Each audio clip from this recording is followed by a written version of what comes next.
మనలో చాలామందికి Australia, America, Canada, UK ఇలాంటి కంట్రీకి వెళ్తే ఎంత సంపాదించవచ్చు అనేది ఎక్కువగా తెలుసుకోవాలంటుంది. కానీ దాంతోపాటుగా అక్కడికి వెళ్తే ఎంత ఖర్చు అవుతుంది అని తెలుసుకోవడం కూడా చాలా ఇంపార్టెంట్. ఎందుకంటే అక్కడ సంపాదన మైనస్ ఖర్చు ఈజ్ ఈక్వల్ టు సేవింగ్స్. నా దృష్టిలో ఇదే ఒరిజినల్ సంపాదన. ఎందుకంటే ఇంత కష్టపడి అక్కడికి వెళ్ళి అక్కడ సంపాదన ఖర్చు ఒకేలా ఉంటే అక్కడికి వెళ్ళటం వేస్ట్. దాంట్లో భాగంగా యూకేకి వస్తే మంత్లీ ఎంత ఖర్చు అవుతుంది అనే ఒక బేసిక్ ఐడియాని నేను మీకు ఈ వీడియోలో ఇస్తాను. ఇంకేంటి మరి, let's get into video.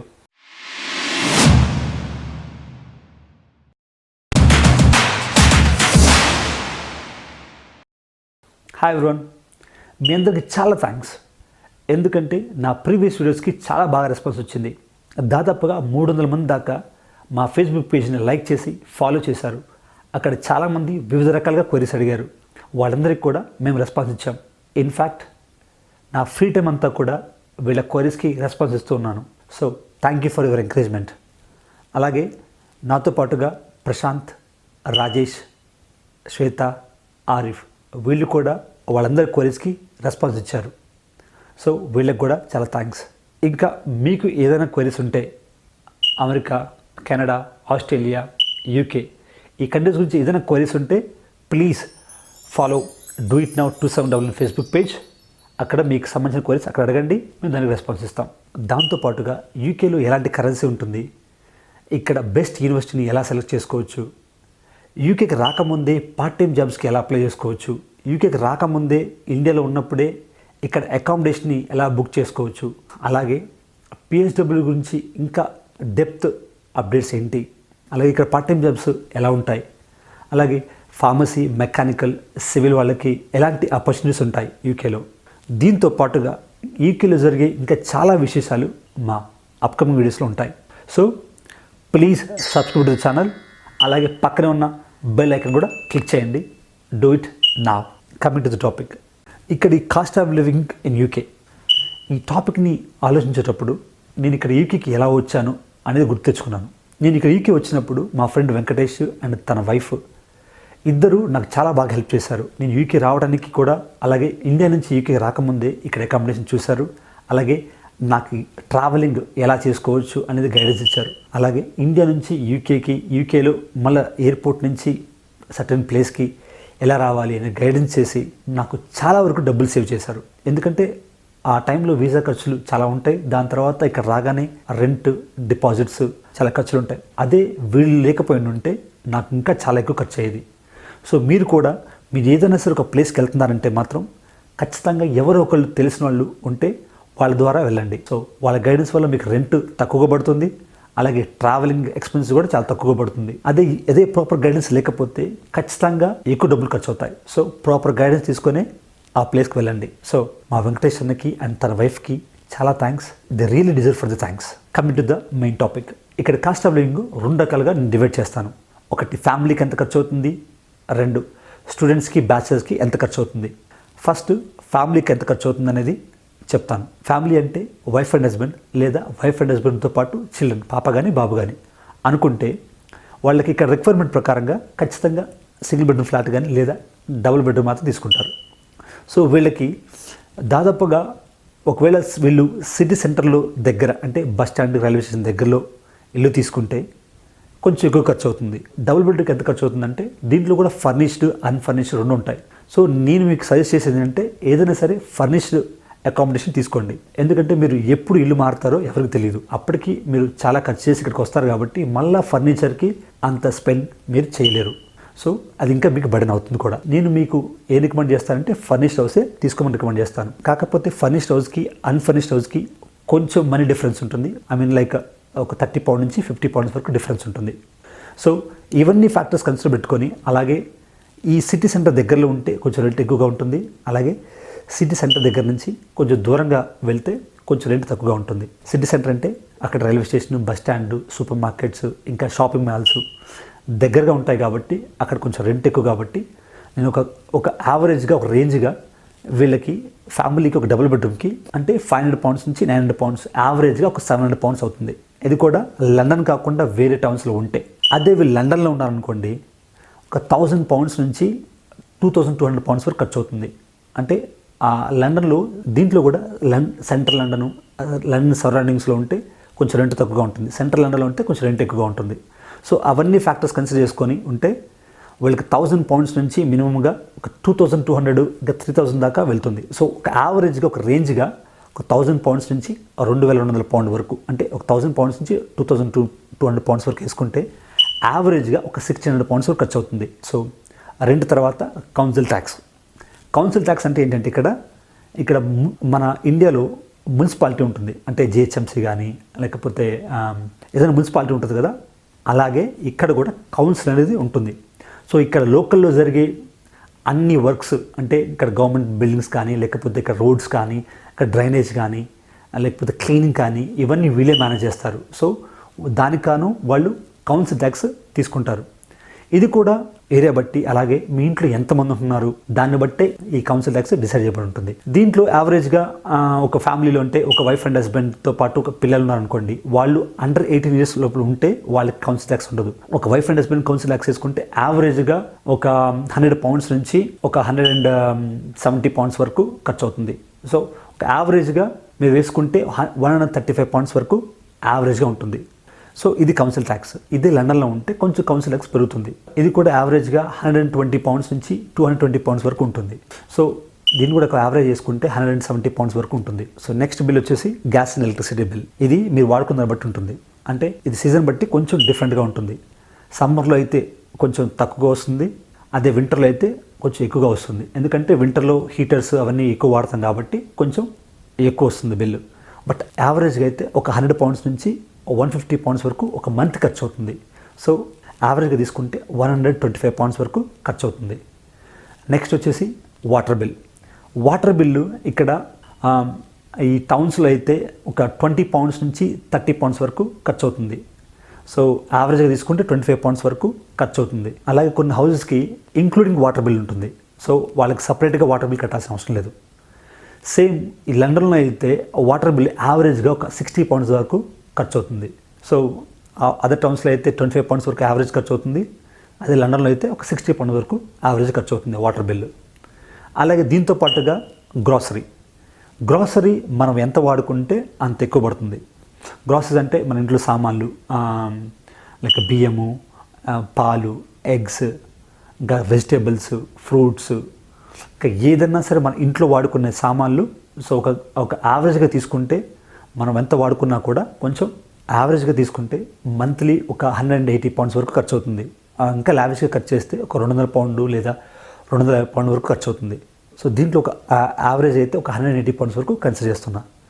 So దీంతో పాటుగా ఇంటర్నెట్ లేనిది అసలు ఎవరు లేరు కాబట్టి ఇప్పుడు ఇంట్లో వర్క్ చేసుకోవాలన్నా లేకపోతే ఏ పనైనా సరే ఇంటర్నెట్ ఉండాల్సిందే. ఇక్కడ ఏంటంటే ఇంటర్నెట్ విత్ ల్యాండ్లైన్ ఫోన్ ఉంటుంది. అలాగే కొన్ని ప్లాన్స్ ఏంటంటే ఇంటర్నెట్ విత్ ల్యాండ్లైన్ ఫోను, ఇంకా టీవీ సెటప్ బాక్స్ అవి ఉంటాయి.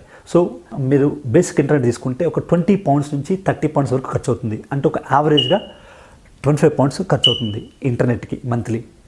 సో ఇంకా స్పీడ్ కావాలి, ఇంకా ఎక్కువ స్పీడ్ కావాలనుకుంటే ఇంకా ఎక్కువ ఖర్చు అవుతుంది. సో ఒక యావరేజ్గా అయితే £25 వరకు అయితే ఇంటర్నెట్ ఖర్చు అవుతుంది.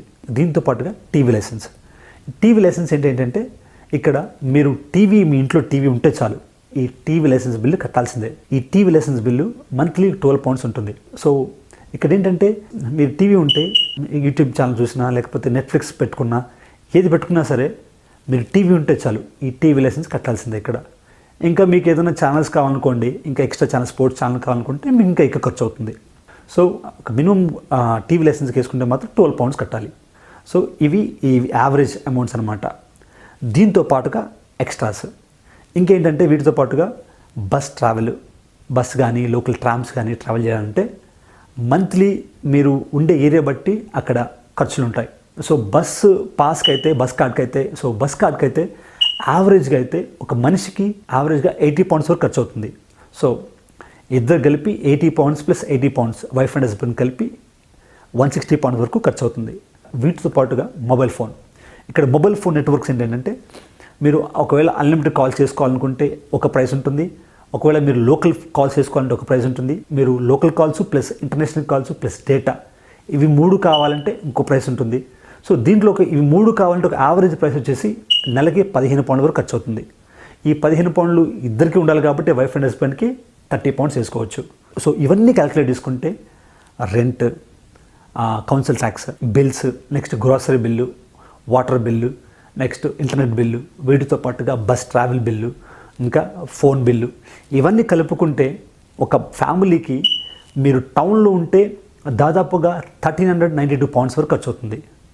అదే మీరు లండన్లో ఉంటే దాదాపుగా 2442 వరకు ఖర్చు అవుతుంది. సో యావరేజ్గా వేసుకుంటే దగ్గరగా నెలకి ఒక 1400 పౌండ్ల వరకు ఖర్చు అవుతుంది. అదే మీరు లండన్లో ఉంటే 2400 పౌండ్స్ వరకు ఖర్చు అవుతుంది. సో మీరు ఈ ఖర్చులకి ప్రిపేర్ అయ్యి ఉండండి. ఒకవేళ మీరు ఫ్యామిలీతో ఉండి లైక్ ఇద్దరు వైఫ్ అండ్ హస్బెండ్ సంపాదిస్తున్నారు అనుకోండి, యావరేజ్గా మినిమం వేజ్ ప్రకారం వేసుకున్నా కూడా ఒక మనిషికి దాదాపుగా నెలకి 1400 పౌండ్ల వరకు సంపాదించవచ్చు. సో ఇద్దరు సంపాదించుకుంటే 2800 పౌండ్ల వరకు సంపాదించుకుంటారు. సో ఒకళ్ళ శాలరీ మాత్రం అర్పణం అయిపోతాయి. ఆ మిగిలిన ఒకళ్ళ శాలరీ సేవింగ్స్. ఇవన్నీ మీరు మనసు ప్రిపేర్ అయ్యి ఉండండి. ఇవన్నీ గుర్తుంచుకొని దాన్ని బట్టే మీరు మీ యొక్క ఖర్చుని ప్లాన్ చేసుకోండి. మీరు ఎంత ఖర్చుని ప్లాన్ చేసుకొని ఉంటే అంత ఎక్కువగా సేవ్ చేసుకోవచ్చు. సో ఈ 1400 పౌండ్లు యావరేజ్గా వేసుకుంటే మీరు ఇంకా సేవ్ చేసుకోవాలనుకుంటే ఒక 200-300 పౌండ్స్ వరకు సేవ్ చేసుకోవచ్చు. టీవీ తీసేసినా కానీ, లేకపోతే ఇంకా ఫోన్ బిల్ కట్ చేసినా కానీ, సో ఇంకా గ్యాస్, ఎలక్ట్రిసిటీ తక్కువ వాడుకున్నా కూడా, ఇంకా దాంతోపాటుగా హౌస్ కొంచెం దూరంగా తీసుకున్నా కూడా మీరు ఇవన్నీ కూడా సేవ్ చేసుకుంటే దాదాపుగా ఒక 200-300 పౌండ్స్ వరకు సేవ్ చేసుకోవచ్చు. ఇది ఫ్యామిలీకి. Coming to students. ఈ స్టూడెంట్స్కి ఇక్కడ కాస్ట్ ఆఫ్ లివింగ్ వచ్చేసి ఫ్యామిలీ కాస్ట్ ఆఫ్ లివింగ్కి స్టూడెంట్ కాస్ట్ ఆఫ్ లివింగ్కి చాలా డిఫరెన్స్ ఉంటుంది. ఎందుకంటే స్టూడెంట్స్ ఒక్కళ్ళే ఉంటారు కాబట్టి వాళ్ళు ఎక్కడున్నా వెళ్ళిపోతుంది. సో చాలా ఖర్చులు తక్కువగా ఉంటాయి కాబట్టి ఖచ్చితంగా చాలా డిఫరెన్స్ ఉంటుంది. దీంట్లో స్టూడెంట్స్కి ఫస్ట్ ఖర్చు వచ్చేసి రెంట్. ఈ రెంట్ ఇక్కడ మామూలుగా స్టూడెంట్స్ ఎలా ఉంటారంటే షేర్డ్ అకామిడేషన్లో ఉంటారు. అంటే ఒక బిగ్ ఫ్లాట్ తీసుకుంటే ఆ బిగ్ ఫ్లాట్స్లో ఒక 5 బెడ్రూమ్స్ ఉంటే ఒక బెడ్రూమ్కి ఒకళ్ళకి వేసుకొని ఆ 5 బెడ్రూమ్స్ని వాళ్ళు షేర్ చేసుకొని ఆ రెంట్ని షేర్ చేసుకుంటారు. సో ఇలా ఉండటం వల్ల రెంట్ చాలా తక్కువ పడుతుంది. అలాగే గ్రాసరీ కూడా తక్కువ పడుతుంది. అలాగే అన్ని బిల్స్ కూడా తక్కువ పడతాయి. యావరేజ్గా ఒక student rent like out of London వచ్చేసి ఒక 200 పౌండ్స్ నుంచి ఒక 400 పౌండ్స్ దాకా ఉంటుంది. సో యావరేజ్గా ఒక 300 పౌండ్స్ వరకు ఆ రెంట్ ఖర్చు పెట్టాల్సి వస్తుంది. అదే ఒక లండన్లో ఉన్నాం అనుకోండి 600 పౌండ్స్ వరకు యావరేజ్గా ఖర్చు పెట్టాల్సి వస్తుంది. అలాగే coming to bills, council tax వచ్చేసి స్టూడెంట్స్కి ఉండదు. ఇక్కడ కౌన్సిల్ వాళ్ళు స్టూడెంట్స్కి డిస్కౌంట్ ఇస్తుంది. సో ఇక్కడ ఏ కౌన్సిల్ కూడా స్టూడెంట్స్కి ట్యాక్స్ పే చేయమని చెప్పదు. సో నో కౌన్సిల్ ట్యాక్స్ అనమాట. Coming to the bills, water bill, gas, electricity, internet, ఈ బిల్స్ అన్నీ కూడా వీళ్ళు మామూలుగా షేర్డ్ అకామిడేషన్ ఉండటం వల్ల లేదా కొన్ని హౌజెస్కి ఇంక్లూడ్గా ఉంటాయి కాబట్టి వీళ్ళకి ఎక్కువగా ఈ బిల్స్ ఛార్జ్ అవ్వదు. ఒకవేళ మీరు మీ ఫ్రెండ్స్తో కలిసి షేర్డ్ అకామిడేషన్ ఉన్నారనుకోండి, యావరేజ్గా వచ్చేసి అన్నీ కలిపి ఒక 50 పౌండ్స్ వరకు ఖర్చు అవుతుంది. అంటే ఏది ఎలక్ట్రిసిటీ అండ్ గ్యాస్కి, ఇంటర్నెట్కి, వాటర్కి ఇవన్నీ కలుపుకుంటే ఒక 50 పౌండ్స్ వరకు మ్యాక్సిమంగా ఖర్చు అవుతుంది. సో ఒక యావరేజ్గా 50 పౌండ్స్ వేసుకోవచ్చు. దీంతో పాటుగా గ్రోసరీ, ఇది కూడా షేర్డ్ అకామిడేషన్లో ఉండటం వల్ల మీకు ఎక్కువ మంది ఫ్రెండ్స్తో కలిసి కుకింగ్ చేసుకుంటే ఖచ్చితంగా ఖర్చు తక్కువ అవుతుంది. లేదు మీరు సపరేట్గా కుకింగ్ చేసుకుంటారు అనుకోండి కొంచెం ఎక్కువ ఖర్చు అవుతుంది. ఇది కూడా యావరేజ్గా ఒక మినిమంగా ఒక 50 to 60 పౌండ్స్ నుంచి దాదాపుగా 150 పౌండ్స్ వరకు ఖర్చు అవుతుంది. సో ఒక యావరేజ్ వేసుకున్నా కూడా మీరు ఒక 100 పౌండ్స్ వరకు మీరు యావరేజ్గా ఖర్చు అవుతుంది నెలకి. నెక్స్ట్ వీటితో పాటుగా టీవీ లైసెన్స్. వీటికి మ్యాక్సిమంగా బ్యాచిలర్స్ కానీ లేకపోతే స్టూడెంట్స్ కానీ వాళ్ళ ఇంట్లో టీవీ ఉండదు. ఒకవేళ టీవీ ఉంటే మాత్రం మీరు 12 పౌండ్స్ కట్టాల్సిందే. మ్యాక్సిమంగా టీవీ వాడరు కాబట్టి, ఎందుకంటే వాళ్ళు ల్యాప్టాప్ ఎక్కువ వాడతారు కాబట్టి టీవీ లైసెన్స్ పే చేయాల్సిన అవసరం లేదు. అలాగే వీటితో పాటుగా బస్ ట్రావెల్. ఇక్కడ బస్ ట్రావెల్ వచ్చేసి బస్ కానీ ట్రామ్ కానీ ట్రావెల్ వచ్చేసి స్టూడెంట్స్కి మామూలుగా డిస్కౌంట్ ఉంటుంది. ఇక్కడ మిగతా వేరే వాళ్ళతో పోలిస్తే స్టూడెంట్కి కొంచెం డిస్కౌంట్ ఉంటుంది. దీంట్లో కూడా మంత్లీ పాస్ ఉంటుంది, క్వార్టర్లీ పాస్ ఉంటుంది, ఇయర్లీ పాస్ ఉంటుంది. మీరు ఇయర్లీ పాస్ తీసుకుంటే మీకు యావరేజ్గా ఒక 55 పౌండ్స్ నుంచి 60 పౌండ్స్ వరకు పడుతుంది. సో ఒక 60 పౌండ్స్కి యావరేజ్గా వేసుకుంటే, సో ఒకవేళ మీరు యూనివర్సిటీ దగ్గరలో వెళ్ళి తీసుకున్నా కూడా, లేకపోతే మీరు పార్ట్ టైం జాబ్కి యూనివర్సిటీకి దగ్గరలో మీరు వెళ్ళి తీసుకున్నారు అనుకోండి, బై వాక్ వెళ్ళొచ్చు. సో ఇవి ఈ 60 పౌండ్స్ సేవ్ చేసుకోవచ్చు. బట్ మ్యాక్సిమం మాత్రం పార్ట్ టైం జాబ్స్ దూరంగా దొరుకుతాయి. ప్లస్ ఈ యూనివర్సిటీ సరౌండింగ్స్లో మీకు అకామిడేషన్ కొంచెం కాస్ట్లీ ఉంటుంది. సో దానివల్ల మీరు మ్యాక్సిమం చాలామంది కొంచెం దూరంగానే ఉంటారు. సో దానివల్ల ఒక యావరేజ్గా ఒక 60 పౌండ్స్ వరకు బస్ ట్రావెల్ ఖర్చు అవుతుంది. దాంతోపాటుగా ఫోన్, మీరు మామూలుగా ఇంటర్నేషనల్ కాల్స్ చేసుకోవాలనుకుంటే మాత్రం, ఒక ప్యాకేజ్ చేసుకోవాలనుకుంటే మాత్రం మీకు దాదాపుగా మినిమంగా ఒక 10 పౌండ్స్ వరకు ఖర్చు అవుతుంది. సో ఇవన్నీ ఆ రెంట్ ఒక యావరేజ్గా 300 పౌండ్స్ వేసుకుంటే ఈ బిల్స్ ఒక 50 పౌండ్స్ ఖర్చు చేసుకుంటే, అలాగే గ్రోసరీస్ ఒక 100 పౌండ్స్ వరకు ఖర్చు చేసుకుంటే, ఇంకా ఈ బస్ ట్రావెల్ వచ్చేసి 60 పౌండ్స్ వరకు ఖర్చు చేసుకుంటే, దాంతోపాటుగా మొబైల్ ఫోన్ వరకు ఒక 10 పౌండ్స్ ఖర్చు చేసుకుంటే, సో ఇవన్నీ కలిపితే యావరేజ్గా 500 నుంచి ఒక 550 పౌండ్స్ అంటే 520 పౌండ్స్ వరకు ఖర్చు అవుతుంది. ఒక మంత్కి ఒక 500 పౌండ్స్ దాకా ఖర్చు అవుతుందనే విషయాన్ని మీరు మైండ్లో ప్రిపేర్ అయి ఉండండి. సో దాంతోపాటుగా మీకు మంత్లీ ఒక 80 అవర్స్ వర్క్ చేసుకుంటే నేషనల్ మినిమం వేజెస్ ప్రకారంగా మీకు మంత్లీ ఒక 660 పౌండ్స్ వరకు సంపాదించుకోవచ్చు. సో ఈ 660 పౌండ్స్ మైనస్ ఈ 520 పౌండ్స్ వేసుకుంటే నెలకి 140 పౌండ్లు మినిమంగా సేవ్ చేసుకోవచ్చు. సో దీంతో పాటుగా మీరు ఇంకా రెంట్ తక్కువగా అయ్యి, లేకపోతే ఫుడ్ కాస్ట్ కొంచెం తక్కువగా ఉంటే ఇంకా ఎక్కువ సేవ్ చేసుకోవచ్చు. అంటే దాదాపుగా 150 పౌండ్స్ నుంచి ఒక 200 పౌండ్స్ వరకు సేవ్ చేసుకోవచ్చు. ఒకవేళ మీరు లండన్ ఉన్నారు అనుకోండి, మీకు ఇక్కడ రెంట్ ఒక 300 పౌండ్స్ ఎక్కువగా ఉంటుంది. సో దీంతో పాటు ఒక యావరేజ్గా ఒక 820 పౌండ్స్ వరకు ఒక మంత్లీ లండన్లో ఉంటే ఖర్చు అవుతుంది. సో లండన్లో కూడా శాలరీ కొంచెం ఎక్కువగా ఉంటుంది. సో ఒక నేషనల్ మినిమం వేజ్ ప్రకారం ఒక 80 అవర్స్ వర్క్ చేసుకుంటే ఒక దగ్గర ఒక 900 పౌండ్స్ వరకు సంపాదించుకోవచ్చు. సో ఈ 900 పౌండ్స్ మైనస్ 820 పౌండ్స్ వేసుకుంటే దాదాపుగా 80 పౌండ్స్ వరకు మినిమంగా సేవ్ చేసుకోవచ్చు.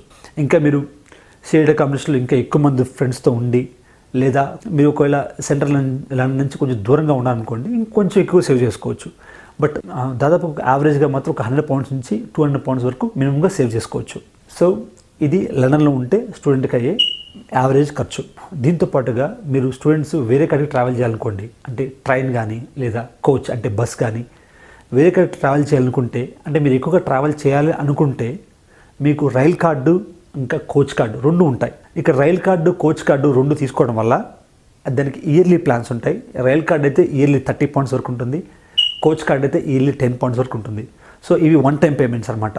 సో ఇవి తీసుకోవడం వల్ల మీకు 30% వరకు డిస్కౌంట్ ఉంటుంది. సో దానివల్ల మీరు ఎక్కువగా సేవ్ చేసుకోవచ్చు. మీరు ఎప్పుడైతే ఎన్రోల్ అవుతారో యూనివర్సిటీలో, దాని తర్వాత మీకు అకామిడేషన్ సెట్ అయిన తర్వాత మీరు rail card coach card apply చేసుకొని తీసుకోండి. సో దానివల్ల మీకు ఎక్కువ డబ్బులు సేవ్ అవుతాయి. సో చివరగా ఫ్యామిలీ అయితే మీకు యావరేజ్గా ఒక 1400 పౌండ్స్ వరకు ఖర్చు అవుతుంది. అదే లండన్లో ఉంటే ఫ్యామిలీ మీకు యావరేజ్గా ఒక 2400 పౌండ్స్ వరకు ఖర్చు అవుతుంది. అదే స్టూడెంట్గా వస్తే ఇక్కడ యావరేజ్గా ఒక 520 పౌండ్స్ వరకు ఖర్చు అవుతుంది.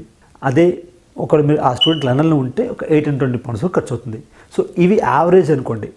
వీటిలో ఒక 100 పౌండ్స్ 200 పౌండ్స్ తక్కువగా ఖర్చు అవ్వచ్చు, అలాగే ఒక 100 పౌండ్స్ 200 పౌండ్స్ ఎక్కువ ఖర్చు అవ్వచ్చు. బట్ మీరు ఇవన్నీ కూడా మైండ్ ప్రిపేర్ చేయడానికి మాత్రమే నేను ఇక్కడ చెప్తున్నా. దీన్ని బట్టే మీ యొక్క ఖర్చును ప్లాన్ చేసుకొని సేవ్ చేసుకోండి. ఇంకా దీనికి సంబంధించిన ఏదైనా డౌట్స్ ఉంటే మా ఫేస్బుక్ పేజ్ DoiTNow 2799ని లైక్ చేసి ఫాలో చేసి అక్కడ క్వైరీ అడగండి, నేను దాని రెస్పాన్స్ ఇస్తాను. I really thank you for watching this video. This is Naresh Thandapu. Jai Hind.